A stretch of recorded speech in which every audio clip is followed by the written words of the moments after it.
Tea. ಶಂಖಪುಷ್ಪ tea ನೋಡಲು ಆಕಾಶದಾಗಿ ಕಾಣುತ್ತದೆ ಅಲ್ವಾ ಫ್ರೆಂಡ್ಸ್. ಪೂಜೆಗೆ ಎಷ್ಟು ಶ್ರೇಷ್ಠವಾದ ಹೂವು ಈ ಶಂಖಪುಷ್ಪ ಹೂವು ಗೊತ್ತಾ. ಅದೇ ರೀತಿ ನಮ್ಮ ದೇಹದ ಆರೋಗ್ಯಕ್ಕೂ ಅಷ್ಟೇ ಒಳ್ಳೆಯದು.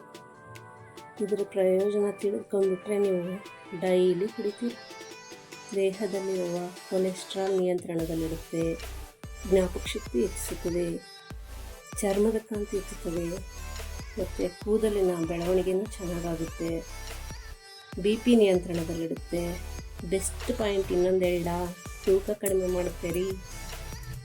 ಅದಕ್ಕೆ ಇದು ಶಂಖಪುಷ್ಪ ಟೀ ತುಂಬ ಒಳ್ಳೆ ಟೀ ಅಂತ ಹೇಳ್ತಾ ಇದ್ದೀನಿ ನಾನು.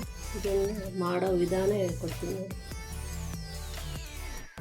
2 ಗ್ಲಾಸ್ ನೀರು ತೆಗೆದುಕೊಂಡು ಬಿಸಿ ಮಾಡಲು ಇಡಿ. ಅದರೊಂದಿಗೆ ತೊಳೆದ ಶಂಖಪುಷ್ಪ ಹಾಕಿ 5 ರಿಂದ 6 ನಿಮಿಷ ಕುದಿಸಿ. ಸ್ವಲ್ಪ ಸಮಯದ ನಂತರ ಬೆಸ್ಟ್ ಶಂಖಪುಷ್ಪ ಟೀ ಕುಡಿಯಲು ರೆಡಿ. ಎಲ್ಲರಿಗೂ ಶುಭವಾಗಲಿ. ಬಾಯ್.